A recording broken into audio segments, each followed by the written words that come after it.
네, 안녕하세요. 닥터 부자 아빠입니다. 네, 오늘의 주요 기사 먼저 보고요. 그리고 구독자 사연을 토대로 제 의견을 좀 드리는 시간을 가져보도록 하겠습니다. 먼저 첫 번째 기사입니다. 물가보다 경기 부양을 선택을 했어요. 그래서 금리 인상이 끝 보인다. 얼마 전에 이제 한은에서 금리를 다시 3.5%로 동결을 했습니다. 이렇게 되면은 지난번에 3.5%였고요. 다시 3.5%로 이제 다시 동결이 된 거예요. 그래서 2회 연속이죠. 그래서 이제 만장일치로 동결 결정을 한 거는 맞는데 이런 얘기를 약간 했어요. 금통위원 5명은 향후 3개월 내에 금리 인상 가능성을 조금 열어뒀습니다. 아직까지 좀 대외적인 변수들이 많이 있기 때문에 그런 것으로 이제 해석을 할 수는 있겠습니다만은 사실 이제 시장에서는 금리 인상은 사실 3.5%가 끝이 아니겠느냐라는 기대감이 지금 있는 상황이고요. 그 기대감으로 국채 금리는 상승을 했습니다. 보시는 것처럼 0.039 포인트 올라가지고 조금 이렇게 소폭 상승을 했어요.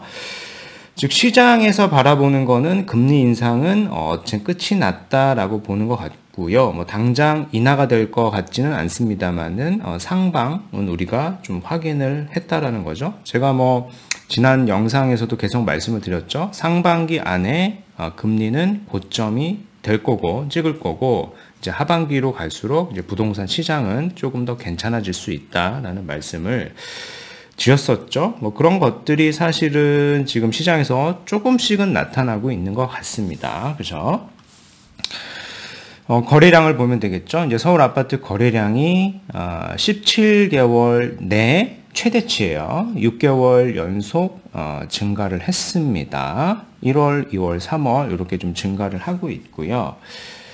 수치를 보면은 작년 10월이 이제 저점이었어요. 그죠? 이게 저점이었고 11월에 아주 소폭 올랐고 12월에도 800건대로 올라왔다가 이제 올 1월이죠. 올 1월부터 1,400건대, 2월에는 2,400건대로 올라왔고 지금 이제 3월을 지나서 이제 4월인데 3월 건 아직 집계가 다 되지 않았죠. 근데 예상하건대 한 3,000건 가까이 될 걸로 예상은 됩니다. 이뿐만 아니라 이제 플러스로 매매 심리도 조금씩은 올라가고 있어요. 그렇다고 100 이상으로 올라가는 건 아니고 아직 100 이하는 맞겠으나 서울의 이제 매매 수급 지수를 봤을 때 작년 12월이 최저점이었던 것 같습니다. 최저점이 63.1이었고요. 현재 기준으로 보면은 한 71.4 정도죠. 근데 그런 건 있는 것 같아요. 이런 이제 심리가 가장 얼어붙었을 때가 사실은 부동산 시세로 봤을 때는 가장 저점이었다는 거를 지나고 나서 보니까 우리가 알 수 있겠죠. 특히 이런 주요 지역들이 있지 않습니까? 강남권에 이런 주요 지역들은 22년도 요 12월 요 가격으로 다시 금매로 사는 것은 현재로서는 사실 불가능합니다. 다 몇 억 이상 올랐습니다. 그죠? 시장을 좀 가보시면 명확하게 알 수 있을 것 같고요. 그래서 시장에서 이런 기사들도 조금 나오고 있습니다. 얼마 전까지만 해도 다 하락과 관련된 기사들만 나왔잖아요. 그죠? 근데 최근에는 간혹가다 이런 기사들도 나오는 것 같아요. 다시 꿈틀대는 집값, 서울 대장아파트 반등거래 속출이다. 강남권, 마용성, 신축 대단지 체결가가 올랐다. 정고점을 회복했다는 게 아니라 저점 대비 1억, 2억, 3억 이렇게 좀 올랐다. 그런 기사입니다. 대표적인 데가 이제 송파구 잠실동에 있는 잠실 엘스 같은 경우에도 이게 18억, 19억대까지 금매가 나왔던 게 지금은 21억, 22억 정도는 줘야지 이제 살 수가 있거든요. 그래서 2억 원 이상 이렇게 반등을 했고요. 헬리오시티도 마찬가지입니다. 헬리오시티도 저점 대비 한 2억 이상은 지금 다 올라가지고 실거래가 좀 나타나고 있습니다. 이런 송파구 일대뿐만 아니라 강동구도 마찬가지예요. 강동구에 있는 이제 고덕 그라시움도 한 2억 원 넘게 올라서 다시 거래가 됐고 성동구에 있는 한 아파트도 이렇게 비슷한 금액으로 올랐습니다. 마레프도 마찬가지죠. 마포에 있는 대표적인 단지인 마포 레미안 푸르지오도 한 1억 5천 정도 올라가지고 거래가 됐고, 최근에 뭐 호가를 좀 살펴보면은 이보단 더 높게 호가들이 좀 나와 있는 거를 이제 확인을 해볼 수가 있습니다. 그죠? 그래서 지나고 보면 그런 것 같아요. 그죠? 한 작년 12월이 단기적인 좀 저점이 아니었나라고 좀 생각이 되고요. 오늘 구독자 사연을 좀 읽어보도록 하겠습니다. 안녕하세요, 닥부님. 마포구에 거주 중인 50대 초반 주부입니다. 저희 가족은 마포의 신축 아파트 한 채를 보유하고 있고요. 일반 직장인 외벌이 가정이라 투자금의 여유는 많지 않습니다.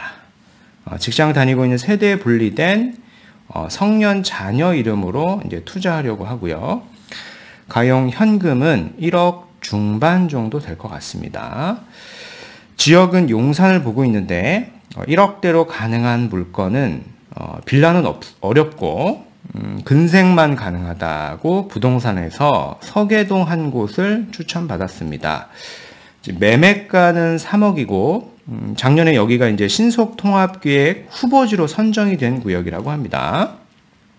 그래서 여기를 매수해도 괜찮을지 의견을 여쭙습니다. 라고 이렇게 말씀을 하셨고요.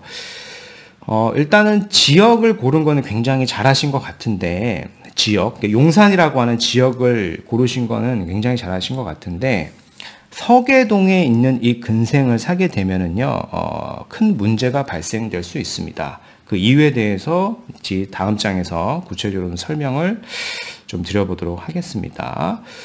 지금 뭐 결론만 우선 말씀드려 보면은 근생이라 그래서 다 입주권이 안 나오는 것은 아닌데, 지금 서계동 같은 경우에는 근생을 만약에 사게 된다라고 하면 현금 청산의 가능성이 굉장히 높은 지역이에요. 그래서 절대 사시면 안 돼요. 그래서 뒤에 좀 그 이유에 대해서 제가 설명을 한번 드려보도록 하겠습니다. 이 지역을 말씀하시는 거예요. 뭐 모르시는 분도 있기 때문에 좀 설명을 드려보면은, 서울시에서 이제 용산구 서계동 등 신속 이 통합기획이죠. 후보지 25곳을 선정을 했습니다. 이게 발표가 이제 작년도 말에 이렇게 있었고요. 이렇게 지도로도 이렇게 표시가 되어 있습니다. 구체적인 이제 보도 자료는 이 서울시 홈페이지에 들어가 보시면은 이 보도 자료를 다운로드 받을 수가 있어요. 주제를 이렇게 선정을 하시면 되겠죠. 이렇게 키워드를 입력을 하시고 검색을 해 보시면은 이런 자료가 나올 거고, 그 중에서 이제 PDF를 보시면 편합니다. 그 PDF를 열어 보시면은 말씀하신 이 구역 서계동 일대, 서계동 33 일대가 명확하게 표시가 되어 있고 후보지 선정지로 이렇게 나와 있습니다. 그래서 여기를 말씀하시는 거예요. 그래서 여기를 매수를 하시는 건데, 이제 빌라가 아니라 이제 근생을 매수한다라고 하신 거기 때문에 제가 좀 반대를 하는 겁니다. 지도로 이렇게 나와 있죠. 그래서 지도를 제가 좀 찾아가지고 해당 일대 매물을 좀 서칭을 해보니까 뭐 말씀하신 것처럼 실질적으로 이런 3억짜리 근생 매물이 시역으로 있습니다. 그죠? 여기 나와 있죠. 서계동 신속 통합기획 선정구역이고 근생인데 아주 작은 근생입니다. 또 이런 내용이 있죠. 토지거래 허가 대상이다라는 얘기가 있어요. 그죠? 뒤에 좀 더 내용을 좀 말씀드려 보도록 하겠습니다. 제가 이제 처음에 말씀드렸죠. 근생을 내가 산다 그래서 무조건 다 현금 청산은 아니다라는 말씀을 드렸고요. 그 근거가 되는 게 요겁니다. 2008년 7월 30일 전부터 해당 구역이 사실상 주거용으로 사용한 경우에 아래 조건을 충족한 경우에는 아파트 분양 자격을 받을 수 있습니다. 그게 근생이라고 하더라도. 그래서 2번에 해당이 된다라고 하면은 정비구역 지정 고시일부터 분양 신청 기간 만료일까지 이 전 세대원 전원이 무주택자면 돼요. 근데 뭐 자녀분이 세대 분리가 됐으니까 여기를 사게 되면은 입주권을 받을 수 있다라고 이제 생각을 하시는 것 같은데, 그렇지가 않아요. 해당 구역 같은 경우에 보시면은 발표된 자료를 보면은 요게 있죠. 토지 거래 허가 구역으로 이미 지정이 되어 있습니다. 그죠? 정확하게 날짜도 나와 있어요. 2차 신속 통합 공모 일정이 이렇게 나와 있고 권리 산정 기준일도 있고 토지거래 허가구역을 보면은 선정일 기준으로 이렇게 나와 있습니다. 건축 허가 제한까지 걸려 있고. 그래서 이런 거예요. 우리가 해당 구역을 살려고 하면은, 그죠? 해당이 이제 서계동이지 않습니까? 적어드리겠습니다. 서계동 일대에 근생을 사게 되면은 현재 토지거래 허가니까 이거 토지거래 허가를 받으려고 하면은 어떻게 해야 됩니까? 사업자를 내야 되겠죠. 사업자를 내야지만 토지거래 허가를 받을 수가 있습니다. 근데 사업자를 낸다라고 하는 거는 기본적으로 이제 사업의 목적인 거죠. 예. 사업의 목적이지 주거의 목적이 아닙니다. 그죠? 그렇다는 얘기는 뭔가요? 주거의 목적이 아니기 때문에 사실 사업자를 내서 서계동 일대 근생을 내가 투자를 한다라고 했을 때 사업자를 냈기 때문에 사실은 주거용이 아니라서 여기는 사게 되면 현금 청산되게 됩니다. 그죠? 본인 스스로 나는 주거용이 아니다라고 인정을 하고 토지거래 허가를 받게 되는 거죠. 그러니까 절대 해당 구역을 매수하시면 안 된다라는 의견이고, 부득이 내가 지금 한 1억대 정도이고 투자금이 많이 없는데 이제 용산을 사야 된다라고 하면은요, 지금 토지거래 허가구역으로 묶여져 있지 않은 지역에 근생을 사게 되면은 사실 뭐 사업자를 받지는 않아도 되겠죠. 지금 토지거래 허가를 받지 않아도 되기 때문에 그런 구역은 사시게 되면 나중에 구역 지정이 됐을 때 사실 입주권은 받을 수가 있습니다. 이번의 조건을 이제 충족을 한다라고 하면은. 근데 뭐 현재 이제 자녀분의 나이가 정확하게 어떤지는 잘 모르겠습니다만 아마 이제 취업을 했다라는 얘기는 20대 한 중반에서 한 후반 정도 됐을 텐데, 사실은 이거를 분양 신청까지 내가 세대 전원의 무주택을 유지하는 게 좀 굉장히 좀 어려운 부분이에요. 그래서 사실은 가능하다라고 하면은 이 근생 매물보다는 빌라를 사시는 게 맞고요. 자금이 부족하다라고 하면은 사실은 지역을 좀 더 넓혀 보시면 됩니다. 충분히 이제 한 1억 중반으로도 가능한 지역은 있거든요. 근데 뭐 제가 좀 적극적으로 추천드리고 싶은 방법은 특례보금자리론이 되지 않습니까? 어차피 세대 분리도 되어 있고 주택이 없을 테니까, 그렇다 보면은 이제 서울시 내에서도 보면은 5억 정도 대출을 받아가지고 특례보금자리론 대출을 받아가지고 자기 자본이 한 1억 5천이니까 한 6억 정도지 않겠습니까? 6억 5천 정도의 아파트를 살 수 있을 거 아닙니까? 그래서 이런 아파트를 가격이 많이 떨어진 지역을 사는 게 사실 더 옳은 결정이 될 것 같아요. 그래서 뭐 제가 정리해 드린 내용을 좀 말씀을 한번 생각을 한번 해 보시고요.